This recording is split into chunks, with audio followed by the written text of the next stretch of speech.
Hare Krishna, saludos. Vamos hoy lunes 11 de julio. Vamos a seguir con la lectura del Bhagavatam. Hoy estamos en el texto número 5 del capítulo 18, en el canto primero. Om Namo Bhagavate Vasudevaya. Om Namo Bhagavate Vasudevaya. Om Namo Bhagavate Vasudevaya. Tavat kalirna pravavet pravisto piha sarvatam yavadisho mahanurvyam abhimanya vaevarat. Traducción del verso. Mientras el magno y poderoso hijo de Abhimanyu sea el emperador del mundo, no hay ninguna posibilidad de que la personalidad de Kali prospere. El significado es el siguiente. Como ya hemos explicado, la personalidad de Kali había entrado en la jurisdicción de esta tierra hacía mucho y estaba buscando la oportunidad de propagar su influencia por el mundo entero. Pero él no pudo hacerlo satisfactoriamente debido a la presencia de Maharaj Pariksit. Así ocurre con un buen gobierno. Elementos perturbadores tales como la personalidad de Kali siempre tratarán de extender sus nefastas actividades, pero el Estado capaz tiene el deber de detenerlos por todos los medios. Aunque Maharaj Pariksit le asignó unos lugares a la personalidad de Kali, al mismo tiempo no dejó ninguna posibilidad de que los ciudadanos fueran influidos por este último. Aquí termina el significado, un significado corto en este verso 5. Y entonces continúa la introducción del capítulo de parte de Sutta Goswami. Sigue, como lo podemos ver, aquí estamos texto 5 ya. Él continúa glorificando, digamos, exaltando la persona de Pariksit, lo capaz que eran. Y él dice, bueno, mientras haya una persona como él, que sea capaz de gobernar como él, no habrá problemas técnicamente. No habrá ese tipo de sufrimientos que provienen de la presencia y la influencia de Kali. Vamos al texto 6. Y este texto 6, un dato, vamos a leer aquí un dato que vale la pena tener en mente. Y son de esos datos que uno puede memorizar y memorizar también la cita en donde se encuentra, porque son muy, muy certeros, muy al punto. Como lo que vamos a leer aquí en el texto 6. El verso en sánscrito dice así. Yasmin mahani yaryevam bhagavanutsayarjayam bhagavanutsasargagam tadaibeha nuvrituswav adharma prabhava kali. Traducción. En el mismo día y en el preciso momento en que la personalidad de Dios, el Señor Sri Krishna, se fue de esta tierra, la personalidad de Kali, quien promueve toda clase de actividades irreligiosas, vino a este mundo. Interesante, ¿no? Como dije, vale la pena tener en mente, porque, bueno, a veces la memoria falla, ¿no? Y aquí está escrito de manera explícita en el texto mismo del sánscrito, no en el comentario hecho al texto, sino en el texto mismo, se encuentra esta afirmación. En el mismo día y en el preciso momento, vamos a ver, sí. En el mismo día y en el preciso momento en que Krishna se fue de la tierra, la personalidad de Kali vino a este mundo. A veces hay algunos algunos datos o detalles como este que se vuelven como parte del conocimiento popular, digamos, dentro de las comunidades Vaishnavas. Y siempre es bueno, siempre es mejor si uno puede recordar dónde está escrito tal o cual cosa. Si uno puede citar o referenciar, eso es mucho mejor porque uno tiene mayor seguridad y mayor fidelidad de la idea que está proponiendo. O si uno escucha una idea o una propuesta de alguien, una afirmación de alguien, siempre tiene mucho más peso cuando algo está escrito. Y cuando algo está escrito en un libro autorizado, que sea autoridad. Y eso sucede en todos lados. Eso sucede en el campo científico en general, cualquier ciencia, cualquier cosa que se afirme, cualquier conclusión a la que se llegue, si hay un respaldo escritural, eso es muchísimo mejor. Y en este caso, como digo, es aquí en este verso 1, 18, 6, en donde el narrador del Bhagavatam mismo dice de manera explícita que en ese mismo día y momento Kali apareció cuando Krishna se fue del planeta. Voy a mostrarles otro verso también aquí en el Bhagavatam, canto primero.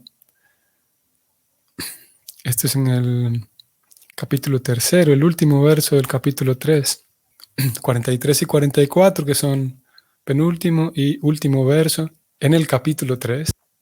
El texto dice: este Bhagavad Purana, o sea, este libro, este Bhagavatam, es tan brillante como el sol y ha surgido justo después de la partida del Señor Krishna hacia su propia morada, acompañado por la religión, el conocimiento, etc. Las personas que han perdido la visión debido a la densa oscuridad de la era de Kali habrán de recibir luz de este Purana, este libro de historias. Como digo aquí, que este capítulo 3 forma parte todavía de la introducción al Bhagavatam. Y el libro dice de sí mismo que Krishna partió, y aquellas personas que quieran recibir luz, ahora que la fuente de la luz, que es Krishna, ahora que Él se fue, alguien que quiera recibir luz tendrá que hacerlo refugiándose en este libro, en este Purana, porque comenzó la era de Kali. Vamos al siguiente verso. Oh brahmanas eruditos, cuando Sukadeva Goswami recitó el Bhagavatam ahí, en presencia del emperador Pariksit, yo lo oí a él con suma atención. Y en consecuencia, por su misericordia, aprendí el Bhagavatam con ese eminente y poderoso sabio. Ahora trataré de hacerles oír exactamente lo mismo, tal como lo aprendí de él y como lo he comprendido. Principalmente el verso anterior. Este es el verso final del capítulo 3. Pero principalmente el verso anterior hace una mención, aparece ahí una relación entre la partida de Krishna y la presencia de Kali, ¿no? Y en este verso 44, interesante, que la persona quien está estamos en el capítulo 3, ¿no? En este texto, y la persona quien está dando introducción al Bhagavatam, aquellas personas que están conversando, que son los sabios, los brahmanas, están reunidos, y hay un narrador que está contando para ellos, o está disponiéndose a contar esta historia para ellos. Una historia que nosotros ya vamos en el capítulo 18, ha ido avanzando y todavía estamos en la introducción, de hecho. Cuando entremos al canto segundo, vamos ahí a entrar al Bhagavatam. Bueno, ya estamos en él, pero este forma parte de la introducción de este primer canto. Así que ese narrador del Bhagavatam que está hablando con estos brahmanas, con estos sacerdotes eruditos, él dice que una vez Sukadeva Goswami, Sukadeva Goswami, que es el narrador del Bhagavatam, esta es la persona quien vamos a decir que es uno de los dos protagonistas del Bhagavatam, porque él es quien porta en sí mismo el conocimiento que va a ser narrado en la forma de este libro. Él es el maestro espiritual que eventualmente se encuentra con su discípulo Pariksit. Pariksit y Shukadeva se encuentran, uno discípulo y el otro maestro. Pariksit era el rey, de quien hemos estado leyendo en todos estos capítulos. Se encuentra con Shukadeva, Shukadeva habla todo el Bhagavatam en sí, y habían tantos sabios ahí reunidos porque ambas personas eran eminencias, tanto el rey, que era el discípulo, como el sabio, Shukadeva, ambos eran grandes eminencias y personas que realmente valía la pena estar con ellos. Entonces cuando sucedió que se juntaron, porque Pariksit iba a morir, el mismo Pariksit que no dejó entrar a Kali, Pariksit iba a morir, entonces Shukadeva se dispuso a contarle todo este libro, un conocimiento muy, muy íntimo y muy profundo acerca de Dios. Muchos sabios estaban ahí escuchando, y uno de los sabios que estaba ahí escuchando, todos ellos escucharon y comprendieron y guardaron en su memoria todo aquello. Y uno de esos sabios que estaba ahí escuchando, sucede que en otra ocasión más adelante, había otra reunión de sabios y a él le pidieron que contara lo que había escuchado. Y ese sabio, este segundo sabio a quien le piden que cuente lo que habló en aquella reunión Shukadeva Goswami, este segundo portador, vamos a llamarlo así, que presenció todo esto, la muerte de Pariksit, es ahora Sutta Goswami. Y Sutta Goswami es quien está narrando para todos los demás sabios lo que escuchó. ¿Saben qué? Interesante que hay una región en África que abarca varios países y podemos decir que hay un cierto tipo de brahmanas. Claro, ellos tienen otra terminología para esto, pero no lo llaman brahmanas. Ellos lo llaman yeli, que en español se escribe con J, sería heli en español, J-E-L-I. Ellos le llaman yeli, y son un cierto tipo de brahmanas que, de acuerdo con su propia tradición, ellos consideran que estos yelis son la sangre de la sociedad, porque ellos, según ellos, de acuerdo con ellos, mientras el cuerpo tenga sangre y la sangre esté bien, entonces hay salud, ¿no? Y otra cualidad de la sangre es que está distribuyéndose por todo el cuerpo. Entonces los yeli se encargaban, todavía hoy se pueden encontrar, ellos se encargaban de viajar de lugar en lugar y eran los portadores de las historias de la civilización. Muy interesante, ¿eh? Esos yelis viajaban de pueblo en pueblo y conocían muy bien las historias que hacían florecer el conocimiento espiritual en cada pobladito, en cada aldea. Y aparte, eran muy buenos oradores también.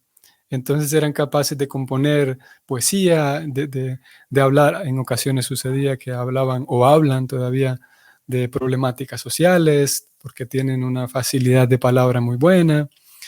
Y aparte son músicos también, se les consideraba o se les considera todavía mediadores, como mediadores de conflictos, hacían las veces de psicólogos también. Hubo un cierto tipo escuchando toda esa descripción, viendo esa descripción, parece como una división de la sociedad brahmínica, un tipo de brahmanas. Muy interesante también que en algunos lugares los chicos, los jóvenes, cuando se van a casar, los muchachos, los hombres, primero van y consultan con uno de estos yelis y ellos, de acuerdo, debido a que conocen muchas personas y viajan por muchos lugares, ellos hablan con la muchacha indicada, ellos, como en algunos momentos hemos visto también algunos reflejos así de la forma en la tradicional de los matrimonios en la cultura védica, ¿no? Que es a través del sacerdote, ¿no? Y en este caso el yeli entonces hablaba con la familia de la muchacha y como eran personas muy respetadas, ellos, si yo era recomendado, por ejemplo, por un yeli, eso me daba una buena reputación.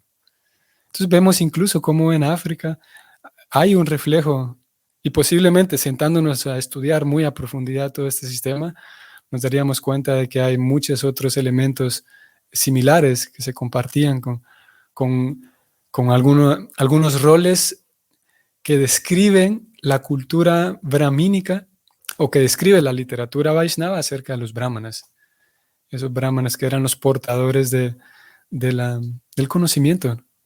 Y en este caso, por ejemplo, en este verso en el que estamos aquí, que es de capítulo 3, sí, 3:44, hacia el final, el orador, que es Sutta Goswami, dice lo siguiente, vean: ahora trataré de hacerles oír exactamente lo mismo, tal como lo aprendí de él y como lo he comprendido. Y era lo mismo que estos yelis acostumbraban a hacer, de absorber aquellas historias y luego transmitirla tal como ellos lo recordaban y como ellos lo comprendían. Y ese acto mismo de transmisión oral, que es tan antiguo, debido a que el alma misma está natural. Esto ya es de acuerdo a la cosmovisión que presenta el Bhakti. El alma misma no puede estar inactiva, porque viene de un lugar en el que no hay inactividad. Todo lo contrario. Viene y ella procede de un lugar en el que todo el tiempo hay actividad. Y cada actividad le reporta a cada alma que está en ese lugar, que es el mundo espiritual. Cada alma percibe de todas las actividades que realiza plena satisfacción. Entonces es completamente natural que el alma, entonces, ahora estando en este lugar, ajeno a nosotros, estando en este lugar, sintamos la atracción por las historias y al mismo tiempo querramos vivir una historia con nuestra propia vida. Sí, y eso es completamente natural también, que todos querramos una historia para nuestra vida y querramos hacer cosas para hacer de nuestra vida una historia. Lamentablemente, en muchas ocasiones esa historia es vacía, ¿no? Y es la invitación que hace el Bhagavatam, es la invitación que primero hace Krishna. Krishna lo describe en la Gita, que él aparece en cada cierto tiempo en la tierra y en diferentes lugares, no solamente en la tierra, como hemos dicho en tantas ocasiones, que Krishna es como un cierto tipo tiene su propio elenco y es como un artista que va de pueblo en pueblo o de ciudad en ciudad y montan toda una puesta en escena con aparatos y con escenario y con bocinas, músicos, y cada músico lleva su instrumento y llevan maquillistas, llevan expertos en sonido. Es como hace hoy por hoy, por ejemplo, un artista, un cantante o un circo que va de lugar en lugar. Y lo mismo Krishna. Solo que a diferencia de Krishna, todas las demás personas que viajan, todos los artistas que viajan, ellos, no siempre, algunos de ellos sí, pero no siempre tienen un vínculo espiritual, están realizando en sí una actividad espiritual, mientras que Krishna, todo ese elenco que él lleva y toda esa puesta en escena que él lleva de planeta en planeta, incluso de universo en universo, cualquier persona que entre en contacto con esas historias, Krishna lo que viene, se queda unos cuantos años en cada planeta. Se queda, bueno, cuando digo un par de años, no son literalmente un par, sino más concretamente en las escrituras encontramos que Krishna en el momento de la batalla de Kurukshetra tenía alrededor de unos 120 y tantos años, lo mismo que Arjuna, eran primos casi de la misma edad.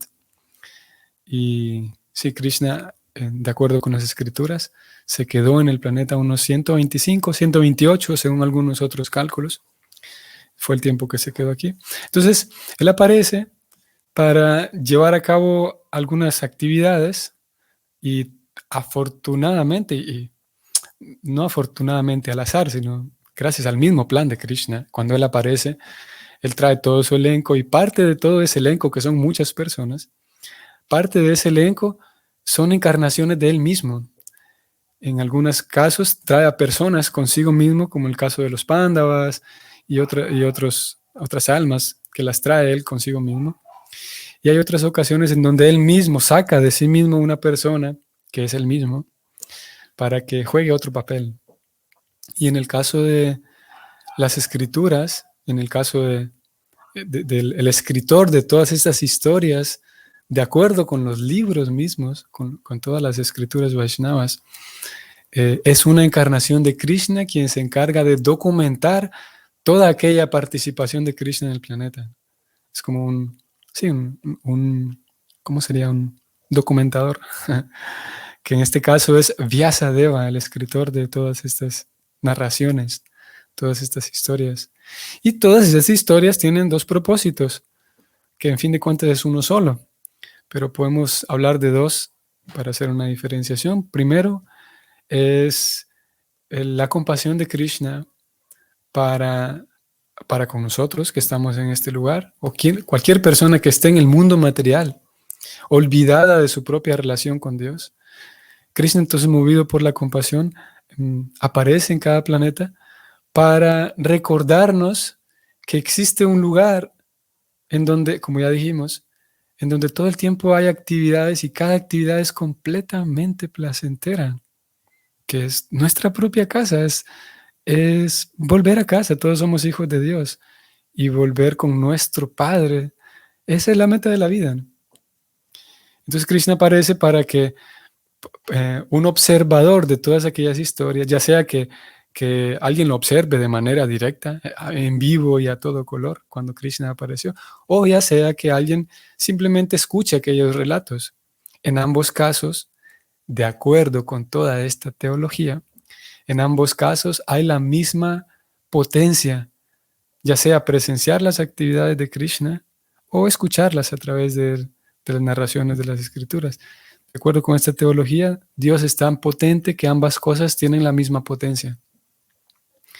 Entonces, todas las personas que aprecien esas historias, que las escuchen o las vivencien, las vivan, esas personas pueden recordar que ese es el mundo espiritual, ya que el alma está por todos lados buscando y buscando. Cuando se encuentre por fin con esas historias, el alma va a recordar que sí, que a ese lugar es donde pertenezco, el mundo espiritual. Y afortunadamente, toda esta teología, parte de todo este conocimiento espiritual, abarca suficiente información de qué es lo que sucede en el mundo espiritual, qué pasa allá, qué nos vamos a encontrar, de qué nos estamos perdiendo, qué fue lo que dejamos atrás para venir aquí. Y cada una de las historias son muy, muy dulces. Algunas están llenas de aventura, algunas tienen humor, algunas tienen mucha angustia. Hay toda una variedad de emociones que se experimentan dentro del mundo espiritual, contrario a algunas perspectivas espirituales que proponen que todas las emociones son materiales, hay que anularlas. Y una vez que te liberes del mundo material, regresas a una luz en donde por fin ya no tienes emociones, porque las emociones son materiales. El Bhakti nos presenta una realidad mucho más lógica, mucho más sensata, que es el mundo espiritual en el que todo se manifiesta, todo tipo de variedad, de colores, de sensaciones y de emociones, de cosas, de situaciones, de personalidades, de gustos, de juegos, de cantos. Todo tipo de cosas existen en el mundo espiritual, porque el mundo espiritual es el mundo real. Y por lo tanto, todo lo que experimentamos en el mundo material tiene que tener su origen en algún lado, y ese origen es el mundo espiritual. Entonces, esa es una razón. Krishna, movido por la compasión, para que recordemos cuál es nuestra casa y deseemos nuevamente regresar a casa. Una casa que no vamos a encontrar un Dios súper enojado, porque algunos tendremos esa experiencia de regresar a casa y al abrir la puerta quien está es papá o mamá enojados porque me fui mucho tiempo, porque lo que sea. No es ese tipo de casa a la que vamos a volver, sino por el contrario. Toda esta teología nos recuerda, nos informa que Dios no está desesperado porque volvamos a casa para regañarnos cuando volvemos y para castigarnos por tonterías. Al contrario, Dios está esperando que retomemos nuestra verdadera vida, una vida que es placentera. Y entonces esa es una razón. Y la segunda razón, la primera razón por la cual Dios viene, por esa compasión, para recordarnos, para llevarnos, invitarnos nuevamente. Y la segunda razón es para su propio placer. Mismo a pesar de que Krishna aparece, el acto mismo de aparecer ya es placentero para él y para su propio placer, movido por su propio placer, para darle placer a a todo aquel elenco que lo acompaña, él mismo aparece y se manifiesta de diferentes maneras y de maneras tan increíbles, tan encantadoras. Esas apariciones de Krishna, esos momentos en los que él aparece, por un lado realiza actividades suprahumanas, mucho más allá de cualquier humano, para dejar en claro que él no es cualquier persona. Y al mismo tiempo aparece como un humano ordinario, para que los seres humanos podamos identificarnos con él. Y es una de las genialidades de las historias de Krishna, que aparece como un humano, como un niño ordinario, como un muchacho que juega con sus amigos, que lleva las vacas a pastar y, en fin, como un ser humano ordinario.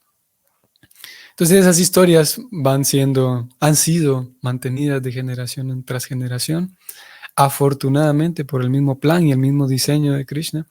En cierto momento, una de sus encarnaciones, ya que Dios puede hacer lo que quiera, y una de las cosas que Él hace con mucha frecuencia es expandir de su propia persona más personas que siguen siendo la personalidad de Dios. En algunos casos, bueno, este es todo un tema que no es el tema de hoy, pero las encarnaciones de Dios es un tema interesante, las diferentes expansiones de Él. En el caso del escritor de estos libros, no es exactamente una expansión de Él, sino es un alma, un sirviente suyo, a quien Él lo dotó de suficiente Shakti, suficiente potencia, en este caso para escribir estos libros y documentar todas estas historias, y así estar seguros de que no es un invento, de que no es un invento de un escritor que no tenía nada que hacer y dijo, voy a fundar una religión y voy a escribir de este niño, le voy a poner un nombre que sea Krishna y ya está. Fundemos una religión. No es así. Y quienes tengan cierta duda acerca de eso, que es natural y es necesario que haya duda, que eh, hay una invitación, ¿no? Para que cada quien, si duda de que esos libros pueden tener esa autoridad, hay esa invitación de que cada quien tome el tiempo, se siente y los lea y coteje por su propia cuenta, haga uso de toda su inteligencia, toda su capacidad de raciocinio para determinar la calidad y la potencia y principalmente la profundidad de estos libros. Y si una persona hace eso, mientras más lea, más se dará cuenta de que esto es algo de otro planeta, fuera de lo común definitivamente. Muy bien, entonces vamos a cerrar. Voy a volver al texto de hoy, que era el texto 6. Bueno, leímos 5 y 6, ¿no? Pero nos quedamos con este 6. Hasta ahora me estoy dando cuenta que no leímos el significado de este verso. Voy a leerlo, de todas maneras es pequeño. Yo estaba ya por cerrar, pero voy a leerlo para que no lo dejemos por fuera. Y sí, con esto terminamos. La personalidad de Dios y su santo nombre, cualidades, etcétera, son todos idénticos. La personalidad de Kali no logró entrar en la jurisdicción de la tierra por la presencia de la personalidad de Dios. Y de modo similar, si se organiza el canto constante de los santos nombres, cualidades, etcétera, de la suprema personalidad de Dios, no habrá ninguna posibilidad en absoluto de que entre la personalidad de Kali. Esa es la técnica para apartar del mundo a la personalidad de Kali. En la sociedad humana moderna hay grandes adelantos de la ciencia material y se ha inventado la radio para propagar el sonido por el aire. Así pues, si en lugar de producir un sonido molesto en aras del disfrute de los sentidos, el Estado hace lo necesario para propagar el sonido trascendental, haciendo sonar el santo nombre, la santa fama, las santas actividades del Señor, tal como se autorizan en la Bhagavad Gita o el Srimad Bhagavatam, se creará entonces una condición favorable. Los principios de la religión quedarán restablecidos en el mundo, y de ese modo los dirigentes, quienes se hayan ansiosos de alejar del mundo la corrupción, triunfarán. Nada es malo si se usa debidamente para el servicio del Señor. Bueno, aquí vimos Prabhupada hablando de la técnica. Esa es la técnica para apartar al mundo de la personalidad de Kali. Nosotros hoy por hoy, en este preciso momento, estamos haciendo uso de esa técnica y estamos intentando seguir los pasos y las recomendaciones de muchos maestros espirituales en toda nuestra línea, en toda nuestra tradición. Uno de ellos es Prabhupada. Y esa recomendación es hacer un espacio para hablar de, como aquí leímos, de la vibración trascendental, como Prabhupada lo llama. Esa, como aquí lo acabamos de leer, ese sonido trascendental que estoy subrayando aquí, ese sonido trascendental incluye el sonido trascendental de las historias de Krishna, ya hablamos hoy de las historias, hablamos un poco de ellas. El sonido trascendental incluye también el canto, de hecho, de los nombres como tal, como cantar los nombres de Dios. El sonido trascendental también incluye la filosofía que explica por qué Dios es grande. El sonido trascendental también incluye aquella explicación de, como lo hicimos hoy, de todo lo que está relacionado con Dios. Y este es un intento para mantener constante ese sonido, ese flujo de sonido trascendental, de tal forma que podamos estar conectados, vinculados de alguna otra manera con Krishna, con Dios.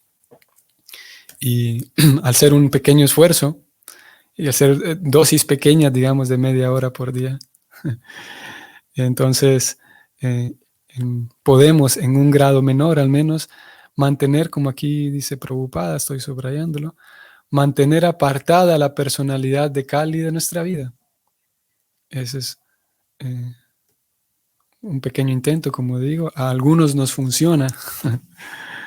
Yo me incluyo ahí, a algunos nos funciona, ¿no? Nos mantiene vivos, nos mantiene conectados con Krishna, este sonido trascendental.